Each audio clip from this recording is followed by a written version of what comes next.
राधा स्वामी। राधा स्वामी दयाल की दया, राधा स्वामी सहाय। वचन बाबूजी महाराज, भाग तीसरा, वचन संख्या 8। सो मालिक ने सब जीवों का उद्धार करने की मौज और दया फरमाई है और उद्धार का भी सारा बंदोबस्त यानी इंतजाम राधा स्वामी दयाल ने किया है। सो किसी जीव का किया हुआ यह बंदोबस्त नहीं है, यानी किसी विद्यावान ज्ञानी महात्मा की इजाद की हुई यह रीत नहीं है, और ना ही यह जो व्यवस्था है कि जीव निज घर को पहुंच सके इस काल और माया के घेरे से छूटकर, तो यह किसी विद्या बुद्धि से किया गया काम नहीं है। विद्यावान और बुद्धि से विचार करने वाले अक्ल जो है उनकी, यानी जो विद्यावान है और बुद्धि के बल से काम करते हैं, तो उनकी अकल और समझ में यह बात समा नहीं सकती और ना परमार्थ की कार्रवाई उनसे बन सकती है। कई जन्म के बाद वह इस लायक होंगे कि किसी की अधीनता में रहकर दीनता के साथ परमार्थ के रास्ते पर बढ़ सकें। अभी कई जन्म तो कर्मों का बोझा ही काटने में लग जाते हैं इन विद्यावान और बुद्धिमान लोगों को। ये तो विद्या और बुद्धि से, योग से स्वर्ग पे अधिकार करना चाहते हैं, स्वर्ग पर अधिकार करना चाहते हैं। इनमें दीनता नहीं होती, सिवाय विद्या और बुद्धि से अहंकार के और कुछ हासिल नहीं होता। इस जन्म में तो वह सिर्फ अपनी विद्या बुद्धि और अक्ल की बातें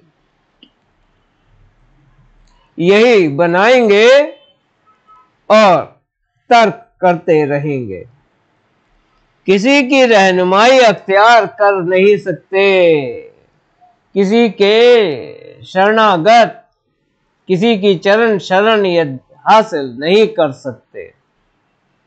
इसका यह मतलब भी नहीं है कि विद्या बुद्धि और अकल और समझ से कोई काम लिया ही नहीं जाए। ये भी जरूरी है इस जगत में।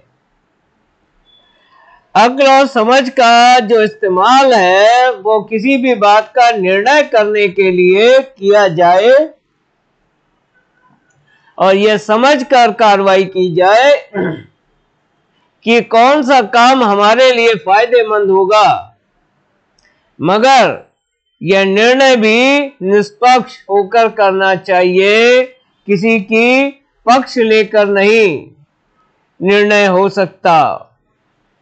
और जो किसी का पक्ष लेकर निर्णय किया गया तो न्याय नहीं हो सकता, यानी परिणाम नहीं मिल सकता। सो निरपक्ष होकर निर्णय करने का मतलब यह है कि अगर अक्ल से यह बात समझ में आ जाए कि कोई कार्रवाई करने से फायदा होगा तो, और वैसा फायदा हमें हासिल हो सकता है जैसा कि हम चाहते हैं, तो फौरन उस सभी पुरानी टेक तरीके धारणाएं मान्यताएं छोड़कर और किसी का भी पक्ष लिए बिना उस कार्रवाई को करने के लिए तत्पर हो जाना चाहिए। यह अलग बात है कि किसी वजह से वो कार्रवाई जैसी की होनी चाहिए, बननी चाहिए, वैसी नहीं बन पाती, मगर उसके करने का जो इरादा पक्का किया तो दिल में इस बात की हमेशा दर्द और खटक पैदा हो कि हमसे यह काम पूरा बन जाए, यानी अपनी पूरी लगन और कोशिश के साथ कार्रवाई करनी चाहिए। यही निर्णय करने की क्षमता, निष्पक्ष, यही अक्ल और समझ की बात है। सो संत मत विद्या और बुद्धि का मत नहीं है, यह प्रेम का मार्ग है। मगर प्रेम वह होना चाहिए जो सूरत को शब्द के साथ होता है, वही सच्चा प्रेम है। बाकी तो सब कामनाएं और वासनाएं हैं जगत की। राधा स्वामी दयाल ने राधा स्वामी मत जारी फरमाकर यहाँ नापैद वृक्ष लगाया है। नापैद वृक्ष जिसकी जड़ इस जगत में नहीं है, सत्य देश में है, वो वृक्ष लगाया है और खुद उस वृक्ष की संभाल करते हैं और उसके लिए जमीन अपनी मेहर और दया से सींचते हैं। और यही सत्संग जल है जिससे परमात्मा का वृक्ष पुष्ट होता और हरा भरा बनकर छाया प्रदान करता है। सो यह मालिक की दया है कि सत्संग का वृक्ष छाया देने के योग्य बनता है। अनेक प्रकार की वासनाओं को रोज रोज कम करके और छोड़कर राधा स्वामी दयाल के चरणों की आशा बांधनी चाहिए। तो ऐसे दयाल पुरुष की आशा बांधनी चाहिए और दुनिया की मलिन वासनाओं और विद्या बुद्धि के विकार और विचारों से बचना चाहिए और मौज की सार समझकर और मौज मालिक की जानकर, उसे समझकर उसके अनुसार कार्रवाई करनी चाहिए। तो मालिक की मौज में राजी रहते हुए जीवन में आगे बढ़ना चाहिए। और मौज की सार यही है कि मालिक से ज्यादा नजदीकी हासिल हो, यानी हमारी जो भी कार्रवाई जगत में हो वो मालिक के नजदीक ले जाने में सहायक हो, ना कि मालिक से दूर करने वाली हो। और एक दिन मालिक के चरणों में धुरधाम में पहुंचकर जीव समा सके, जो इसका भी निज धाम है। सूरत का निज धाम भी वही है जो मालिक के धाम है, यानी मालिक के चरण में ही सूरत की शरण है। इस देश में गुजारे के लिए वासनाओं का रहना भी जरूरी है। अगर वासनाएं पूरी तरह खत्म हो जाएं तो जीवन नीरस हो जाए और जीव किसी काबिल ना रहे, न स्वार्थ के न परमार्थ के। सो वासनाओं का रहना भी जरूरी है, मगर सिर्फ उतने स्तर की वासनाओं का रहने में कोई हर्ज नहीं है जो कि जीवन के यापन के लिए आवश्यक है। सो ऐसी वासनाओं के वश में की गई जीवन की आवश्यक कार्रवाइयां जो हैं, तो ये वासनाओं की भी माफी है। कोई ऊंचे देश की सूरत है और उसको यहां रखना मंजूर है जगत में, तो मौज से उसके पीछे भी वासनाएं लगाई जाती हैं। संत तो गृहस्थ में ही मिलेंगे, संत तो गृहस्थ में ही मिलेंगे। सो कोई ऊंचे देश की सूरत है और उसको यहां रखना मंजूर है, तो मौज से उसके पीछे भी वासनाएं लगाई जाती हैं, वरना यह सूरत यहां इस जगत में तन में ठहर नहीं सकती। तो संत गृहस्थ हैं, गृहस्थी हैं, उनके बाल बच्चे भी हैं, उनका पारिवारिक जीवन भी है। ऊपर इस तरह से अगर सूरत को जगत की वासनाओं में ना लगाया जाए तो सूरत तन में ठहर नहीं सकती, वह तो ऊंचे को खिंच जाएगी। और अगर ऊंचे देश की सूरत नहीं है, सामान्य सूरत है, तो ऊपर तो ठहर ही नहीं सकती, नीचे ही गिरेगी। उसके पास ऊपर उठने का मार्ग नहीं है जब तक कि उसे अपने वक्त का गुरु ना मिले और अंतर का भेद ना मिले और अपने सूरत के सच्चे उद्धार की अभिलाषा ना जागे। कोई राधा स्वामी मत में शामिल नहीं हो सकता। जो हुआ तो सिर्फ दिखावे की कार्रवाई के लिए हुआ, कुछ मान प्रतिष्ठा या कुछ स्वार्थ हासिल करने के लिए हुआ। उद्धार उसका लक्ष्य कभी नहीं हो सकता। तो ऐसी हालत में उसे बड़ा, उसके अंदर धैर्य नहीं आता है, दीनता नहीं दिखाई देती है, बड़ा छटपटाता है, बड़ा उत्पात मचाता है, सत्संग के अंदर चीखेगा, चिल्लाएगा, झंझलाएगा और बड़ी जल्दी खींचो मालिक, जल्दी खींचो, बस इसी में लगा रहेगा, करनी नहीं करेगा। मालिक खींचो, मैंने बड़ा एहसान कर दिया आपके ऊपर, आपका मत मैंने स्वीकार कर लिया, देखो फार्म भर दिया और जैसा तैसा उपदेश भी लेकर जैसी तैसी करनी भी करता हूं, आपका नाम लेता हूं, फोटो टांगी है, हाथ जोड़ता हूं, साल में जाकर माथा टेकता हूं, क्या क्या नहीं करता हूं, अब जल्दी खींचो, इतनी देर क्यों लगाई। हमेशा यही जिद करेगा, इतनी देर क्यों लगा दी। मालिक की मौज में कभी राजी नहीं हो सकता, हर वक्त उसके मुंह पे शिकायत ही रहेगी, हर वक्त कभी नहीं कहेगा कि बहुत आनंद है, मालिक ने जैसा रखा मैं खुश हूं, कभी उसके मुंह से नहीं सुनोगे। हमेशा शिकायत रहेगी, मैं इतना भजन करता हूँ, इतना सुमिरन करता हूँ, इतनी कार्रवाई करता हूँ, इतना सत्संग करता हूँ, फिर भी मेरी समस्याएं खत्म नहीं हो रही हैं, फिर भी मेरी समस्याएं खत्म नहीं हो रही हैं। यही शिकायत उसके मुंह पे हर वक्त मिलेगी, क्योंकि वो मालिक की मौज में राजी नहीं है, इसीलिए शिकायत है। ये मालिक की मौज में राजी होता तो हर दुख और सुख में समान हो जाता, ना सुख में फूलता और ना जरा सा दबाव पड़ने पर चिल्लाता और बिलबिलाता और मालिक जल्दी खींचो, जल्दी खींचो, जल्दी खींचो। करनी भी तो करो, करने की नहीं, मन का घाट बदला नहीं, ध्यान सारा जगह तो उसकी दुख क्लेश में फंसा है, अंतर में आनंद कैसे मिलेगा। नदी में नहाना है तो पेड़ पे बैठकर नहीं नहा पाओगे, नदी में उतरना पड़ेगा। वो पेड़ पे बैठ के कहता है मुझे नहलाया क्यों नहीं, मुझे नहलाया क्यों नहीं। ये नीचे घाट की सूरत है, उसका अभी भाग नहीं जगा है।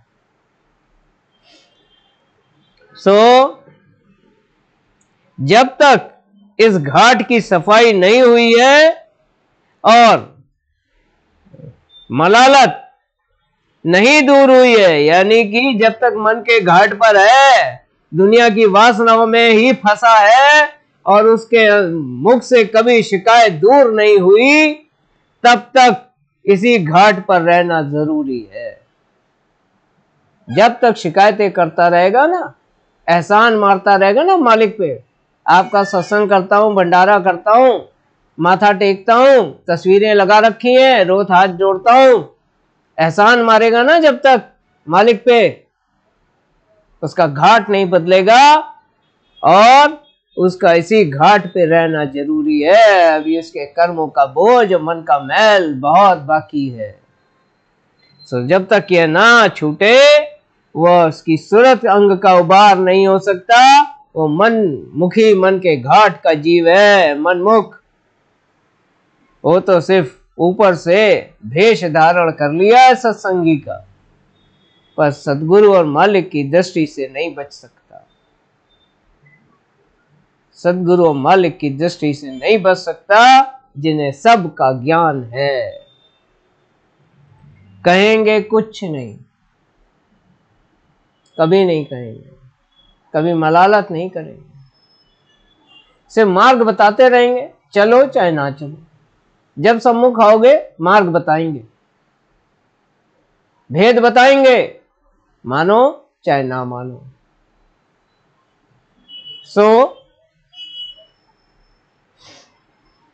बहुत से जीव सदगुरु से भेद भी लेते हैं, पर अभ्यास नहीं बन पड़ता, वाचक ज्ञानी बन जाते हैं,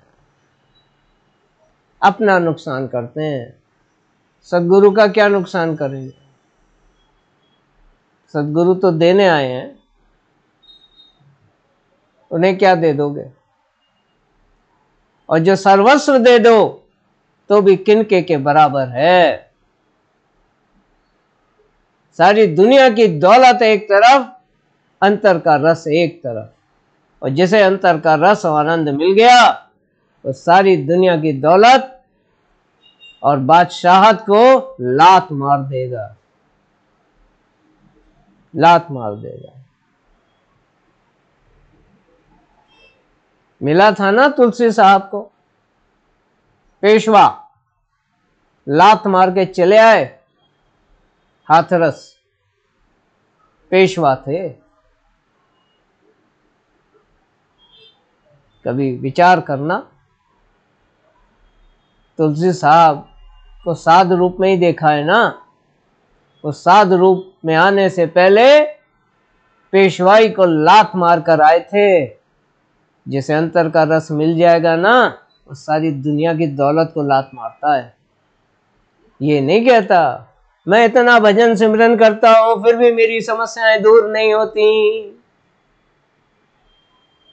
अपने संग ठिठोली करता, अपने संग।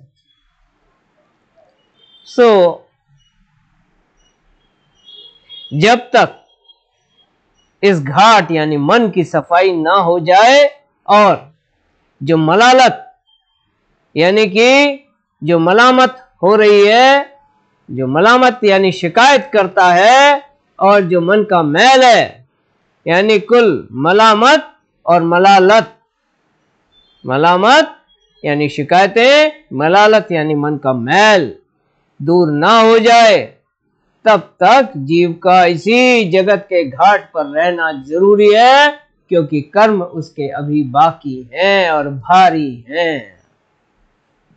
और इसके लिए किसी स्तर तक वासनाओं का रहना भी जरूरी है, और इसके लिए अंतर मन की सफाई और मैल के दूर होने के लिए कुछ हद तक वासनाओं का बने रहना भी जरूरी है। यही वासनाएं उसे जगत की नश्वरता का पाठ पढ़ाती हैं जब वो ठोकर खाता है, और यही वासनाएं उसे जगत की नश्वरता का एहसास कराते हुए उनसे दूर होती जाती हैं। दूसरी बात यह कि इस जग का वार और पार दिखाना भी मालिक को मंजूर है। कहता है ना, ठोकर खाओ और सीखो। कहने से तो सीखोगे नहीं, कहने से तो मानोगे नहीं। अगर वचन सुनाया जाए तो तुम्हारी अक्ल और बुद्धि और धारणाएं सामने आके खड़ी हो जाती हैं पहलवान बन के। मानने को तो तैयार होते नहीं हो, मुंह पे हाँ हाँ करते हो और करनी करते नहीं हो। इस तरह से वासनाओं को लगा के जगत में पटकना भी जरूरी है, ताकि वासनाएं छटक के दूर हों। इसके दिखाने की भी यही रीत है, और इसी तरह से मालिक जगत की नश्वरता का पाठ पढ़ाता है, तो उतनी वासनाओं का होना भी जरूरी है जो जगत में ठोकर दिलवाएं और उसकी नश्वरता का ज्ञान करवाएं। मतलब यह है कि अंतःकरण के घाट के जो विकार और वहां के असर इस जीव पर कई तरह से अपना असर डालते हैं। अंतःकरण के काम, क्रोध, मद, लोभ, मोह, इसी से सारी कामनाएं, वासनाएं, लालसाएं पैदा होती हैं। तो जो अपना असर दिखाते हैं और उसको कभी करनी से ढीला करते हैं और कभी बिल्कुल रूखा फीका कर देते हैं, बिल्कुल करनी से, अंतर की चाल से बिल्कुल अलग कर देते हैं। लेकिन अगर मालिक का दामन इसने अंतर के अंतर मजबूत पकड़ रखा है, यानी सूरत अंग में उबार है, कुछ भी 2, 4, 5% भी अगर सूरत में चैतन्य जाग गया है तो यह इसका कुछ नुकसान नहीं कर सकते। तब यह जो अंतःकरण के घाट और विकार हैं वो जीव पर अपना असर नहीं डाल सकते, जिसमें सूरत अंग का कुछ भी उबार है, जिसके अंदर निज घर की अभिलाषा जाग चुकी है, उसके ऊपर अंतःकरण और ये विकार, 5 विकार, 4 अंतःकरण और मन उस पे अपना असर नहीं डाल सकता। लेकिन इसमें भी ऐन मौज मालिक की है और इसी तरह से उसकी सफाई मंजूर है। तो इस तरह से जो जीव के संग कुछ वासनाएं लगा के रखी जाती हैं कि वो अपने कर्तव्य दायित्व से विमुख ना हो और अंतर में रुकावट भी पैदा ना हो, तो इतनी वासनाओं का जीव के साथ लगना मालिक को मंजूर है। क्योंकि अगर जाना है तो जीना भी है, जियोगे ही नहीं तो जाने का उपाय कैसे करोगे। इसलिए कुछ वासनाएं भी जीव के साथ जोड़ के रखी जाती हैं और ऊंचे से ऊंचे घाट की सूरत भी जिसका जगत में आना मालिक को मंजूर होता है, उसके साथ भी जगत की वासनाओं को जोड़ा जाता है ताकि वो जगत में ठहर कर कार्रवाई कर सके, वरना तो वो तन छोड़कर निज में चला जाएगा। इसी के साथ ये वचन 8 आज पूरा होता है।